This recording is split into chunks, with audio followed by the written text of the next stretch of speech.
শায়েস্তা খানের কথিত ছোট কন্যা শামশাদ বানুয়ের সমাধি এটি, গ্রেভ অফ শামশাদ বানু। আমরা তার রুহের আত্মার মাগফিরাত কেল্লায় এসেছি। ঐতিহাসিক স্থান ঘুরতে আসবেন। যে লালবাগ কেল্লার অভ্যন্তরে 3 গম্বুজ মসজিদ, যে 3 গম্বুজ বিশিষ্ট ঐতিহাসিক। আসসালামু আলাইকুম। ঐতিহাসিক লালবাগ কেল্লা ঢাকার অন্যতম পর্যটন এবং প্রত্নতাত্ত্বিক স্থান। ঢাকার গুলিস্তান, শাহবাগ বা ঢাকা বিশ্ববিদ্যালয়ের কার্জন হলের সামনে থেকে রিক্সা, সিএনজি বা ট্যাক্সি ক্যাব যোগে ঢাকার লালবাগে অবস্থিত এই ঐতিহাসিক স্থানটিতে যাওয়া যায়। লালবাগ কেল্লা অনেক কারণে বিখ্যাত। এর অন্যতম কারণ হচ্ছে লালবাগ কেল্লার যে ঐতিহাসিক মোগল আমলের নির্মাণ শৈলী, বাংলাদেশের একমাত্র ঐতিহাসিক নিদর্শন, যাতে একই সাথে ব্যবহার করা হয়েছে কষ্টি পাথর, মার্বেল পাথর আর রং বেরঙের টালি।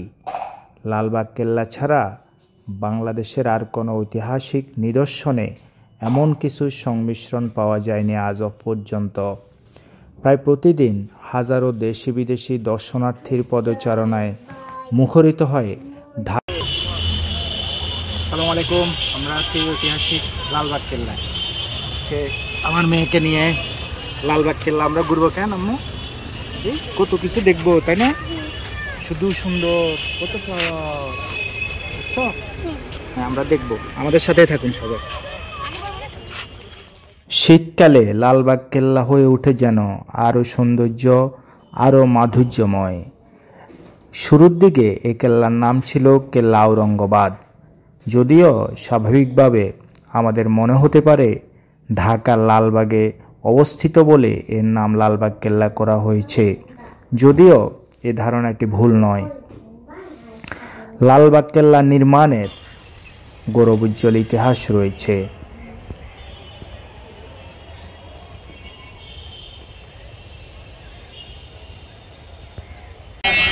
এটার মধ্যে হচ্ছে লালবাগ কেল্লার ইতিহাসটা সংক্ষেপে লেখা আছে।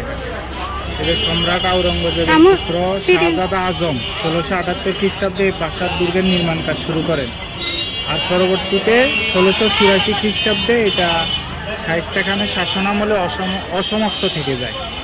যে ঐতিহাসিক সেই শত শত বছরের যে প্রত্নতাত্ত্বিক নিদর্শন আজও ইতিহাসের সাক্ষী হয়ে বেঁচে আছে। সেই যে পুরাকীর্তি, এই যে ভবন, সামনে অন্য একটি ভবন, আজকে কোনো ছুটির দিন না, তারপরেও দর্শনার্থীদের যে ভিড়, সব মিলিয়ে লালবাগ কেল্লার ভিতরে বিশেষ করে এই শীতকালে উইন্টার সিজনে যেভাবে ফুলের বিভিন্ন রকম ফুলের যে বাহারি মিলন মেলা, এখানে এটা আমাদেরকে খুব আকৃষ্ট করেছে। আমরা আরও দেখব, আমাদের সাথে।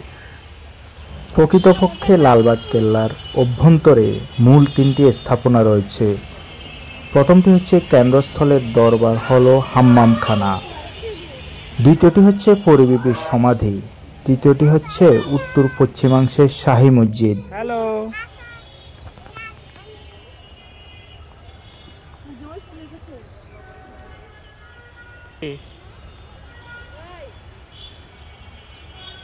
বাবা, লালবাগ কেল্লার ভেতরে কত রকমের ফ্লাওয়ার আছে বুঝছো? অনেক ফ্লাওয়ারের আমরা নাম জানি। হ্যালো, অনেক ফ্লাওয়ারের আমরা নামও জানি না। এত এত বাহারি ডিজাইনের ফ্লাওয়ার রয়েছে কেল্লার অভ্যন্তরে, যা আমাদেরকে মোহিত করে। যে লালবাগ কেল্লার অভ্যন্তরে 3 গম্বুজ মসজিদ, যে 3 গম্বুজ বিশিষ্ট ঐতিহাসিক মসজিদ, যে মসজিদের কথা আমরা জানি, সেই মসজিদটি আমরা দেখতে পাচ্ছি এখনো ইতিহাসের সাক্ষী হয়ে সগর্বে দাঁড়িয়ে আছে। এই ঐতিহাসিক মসজিদটি লালবাগ কেল্লার যা ভিতরকে আলোকিত করেছে। আজম শাহ দিল্লি চলে যাওয়ার আগে এই মসজিদটি তৈরি করে দিয়েছিলেন। 3 গম্বুজ বিশিষ্ট এই মসজিদটি যে কারো দৃষ্টি কাটতে সক্ষম। মসজিদটিতে জামাতে নামাজও আদায় করা হয়। ঢাকায় এত পুরনো মসজিদ খুব কমই আছে। লালবাগ কেল্লাতে এখানে ওখানে বেশ কয়েকটি ফোয়ারার দেখা মিলবে, যা শুধু কোনো বিশেষ দিনে চালু থাকে, যেমন ঈদ। লোকমুখে শোনা যায় লালবাগ কেল্লার অভ্যন্তরে নাকি সুড়ঙ্গ পথ রয়েছে। যদিও কথাটি নিতান্ত শোনা কথা, এর কোনো সত্যতা নাই। লালবাগ কেল্লা বা কেল্লা আওরঙ্গাবাদ হচ্ছে একটি ঐতিহাসিক প্রত্নতাত্ত্বিক স্থান, যেটি হচ্ছে বুড়িগঙ্গা নদীর তীরবর্তী কাছাকাছি এলাকায় অবস্থিত, যেটাকে আমরা পুরান ঢাকা বলি। এটি সপ্তদশ শতকে এই লালবাগ কেল্লার নির্মাণ কাজ শুরু হয়। 1678 সালে শুরু হয়। প্রকৃতপক্ষে মুঘল সুবেদার মোহাম্মদ আজম শাহ কর্তৃক এটা শুরু হয়, কিন্তু পরবর্তীতে তিনি এই কাজটা বন্ধ হয়ে যায় এবং তিনি দিল্লি চলে যান। এর পরবর্তীতে মুঘল সুবেদার শায়েস্তা খাঁ 1680 সালে এটার নির্মাণ কাজ। ঐতিহাসিক লালবাগ কেল্লা এটার যে দ্বিতীয় পর্যায়ে যিনি কাজটি সম্পূর্ণ করেন তিনি হচ্ছে মুঘল সুবেদার শায়েস্তা খান, কিন্তু দুর্ভাগ্যবশত ওই সময় তার কন্যা পরিবিবি মারা যায়। ইতিহাস থেকে জানা যায় যে পরিবিবি মারা যাওয়ার কারণে অনেকে এই কাজটিকে পরিবিবির মৃত্যুর জন্য মানে একটা অপয়া হিসাবে দেখে।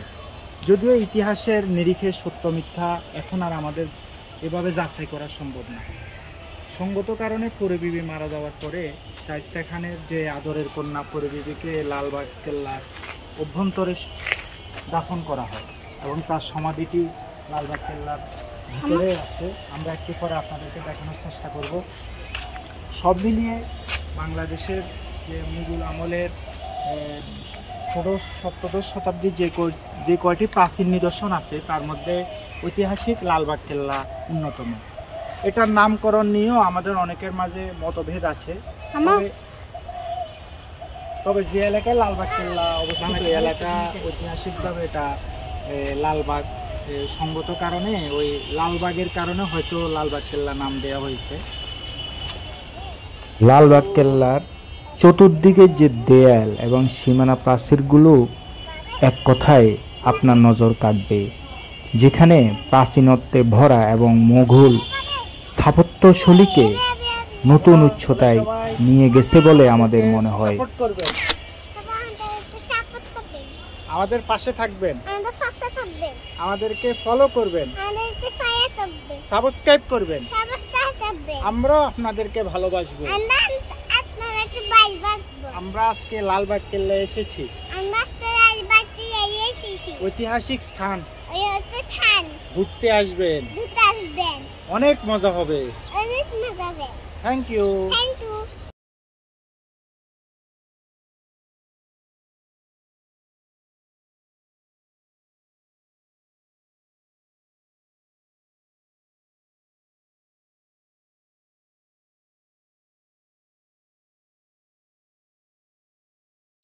সমাধি সম্পর্কে তথ্য আছে।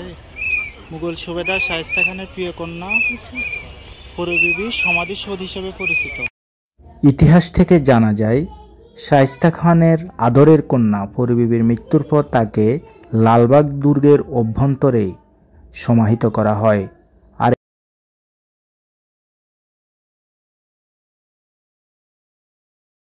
এখানে যে কোনো সমাধি বা কবরস্থানের কাছে গেলে আমাদের মন যেন কেমন হয়ে যায়, সৃষ্টিকর্তার কথা যেন বেশি করে মনে পড়ে। তাদের নামগুলো ইতিহাসের পরম্পরায় আমাদের কাছে এসেছে।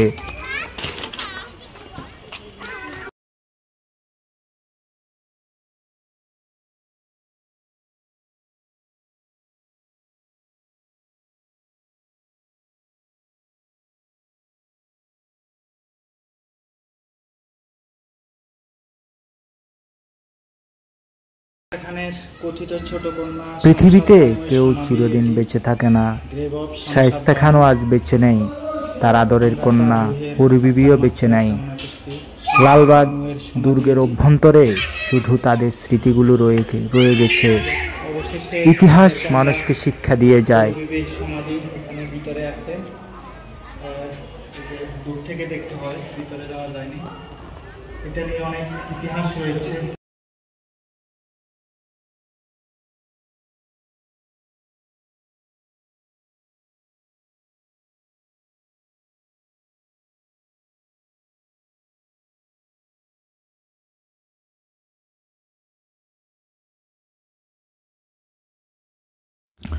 অবশেষে ইতিহাসের পরম্পরায় বেঁচে থাকা প্রত্নতাত্ত্বিক নিদর্শন পরিবিবির সমাধি আমরা খুব কাছ থেকে দেখলাম। ইতিহাস যেন আমাদেরকে নতুন কিছু জানান দিয়ে যায়।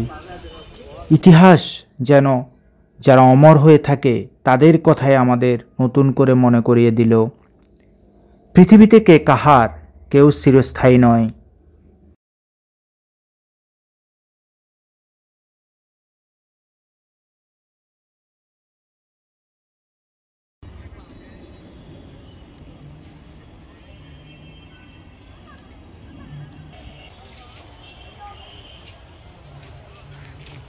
স্টুডেন্ট লাইফে অনেকবার এসেছিলাম এই ঐতিহাসিক লালবাগ কেল্লায়। পরিবার নিয়ে এই প্রথম আসলাম এখানে, আমার মেয়েকে নিয়ে, আনাজাকে নিয়ে। অসাধারণ, এই যে স্কুলের অনেক শিক্ষার্থী দেখতে এসেছে। ঐতিহাসিক আর একটা ভবন, মানে চারিদিকে শুধু ফুলের সমারোহ। অসাধারণ এক কথায়। এত বৈচিত্র্যময় সব ফ্লাওয়ার, চোখে না দেখলে মুগ্ধতা শেষ হয় না।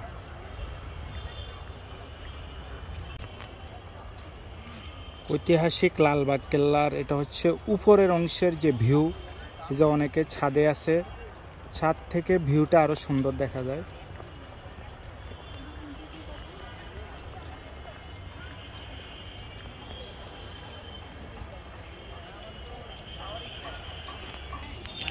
আমরা ঘুরতে এসে দেখলাম সব শ্রেণী পেশার মানুষ এখানে এসেছে, একেবারে বয়স্ক থেকে স্কুলের শিক্ষার্থী, পরিবার, ফ্যামিলি। নর্মালি এখানে আপনি সকাল থেকে দুপুর এবং দুপুর থেকে 5টা পর্যন্ত স্টে করতে পারবেন।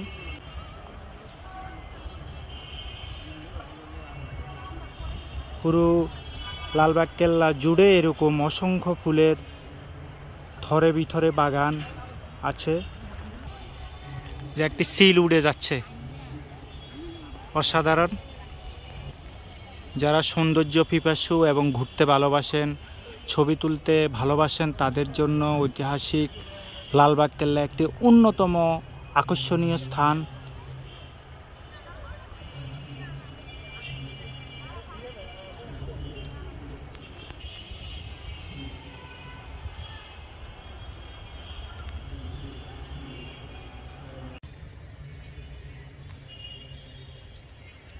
আপনাদেরকে কিছু সুন্দর ভিউ দেওয়ার চেষ্টা করব লালবাগ কেল্লার একেবারে ভেতর থেকে। এদিকটার ভিউগুলো আরো সুন্দর, আরো চমৎকার। এখন শীতকাল, পানি শুকিয়ে গেছে, পানি থাকলে আরো ভালো লাগতো।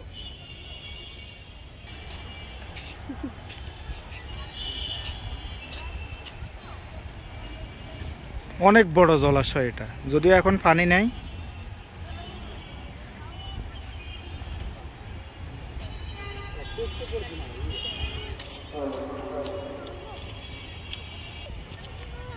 লালবাগ কেল্লা সম্পর্কে অনেক গল্প আছে, অনেক ইতিহাস আছে, যেগুলো আপনাদের সাথে ব্যাকগ্রাউন্ডে আমরা শেয়ার করব।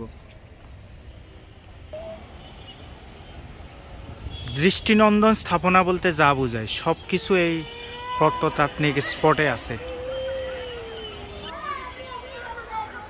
প্রিয় ভিউয়ার্স, এখন যে ভিউটি দেখতে পাচ্ছেন এটি হচ্ছে ছাদের উপর থেকে তোলা ভিউ। পুরো ল্যান্ডস্কেপে আমরা এই ভিউটি ধারণ করেছি। আশা করি আপনাদের ভালো লাগছে।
আপনি কোন জেলা?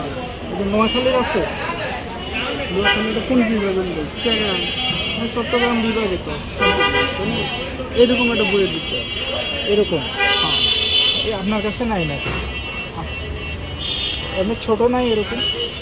না, আর একটা আছে, এটা আছে। এটা কি ঐতিহাসিক লালবাগ দুর্গ জাদুঘর? লালবাগ মানে লালবাগ কেল্লা সম্পর্কে আছে নাকি? এটা বের করছে সংস্কৃতি বিষয়ক মন্ত্রণালয়। আচ্ছা, এটার প্রাইস কত? 90 টাকা। মানে দাম কি এটাই নাকি? এটাই। ও আচ্ছা, তাহলে আমরা এই বইটা নিলাম আর কি, ঐতিহাসিক লালবাগ দুর্গ জাদুঘর। এটা নিবে তবে এটা নিবে? এটা আমরা নিচ্ছি। এই যে লালবাগ কেল্লা ঘুরতে আসছি না, লালবাগ কেল্লার ইতিহাস আছে এখানে, এর ভিতরে পড়তে হবে। তুমি ওই যে তুমি ABCD সরো পড়ো না, সব আছে ভিতরে, পড়তে হবে। এটা নামুন, বাবা টাকা দিই।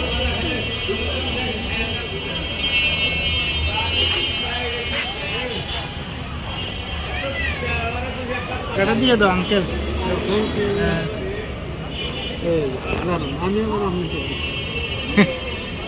না নিয়ে নাও। আর এটা দিয়ে দেন তাকে। এই যে বই, তোমার হাতে বই তুলে দিছে, ঠিক আছে?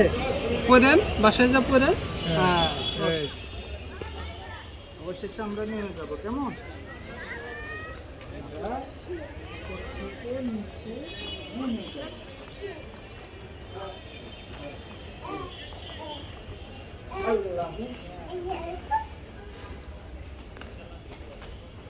ভালো থাকবেন,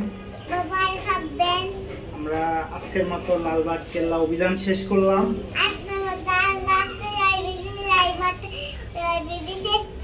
পরবর্তীতে আবার দেখা হবে। Thank you. চলো আমরা বাসায় চলে যাই। অবশেষে আমাদের যাওয়ার পালা। ভালো লাগলে পাশে থাকবেন, সাপোর্ট করবেন, এ আশা রাখি।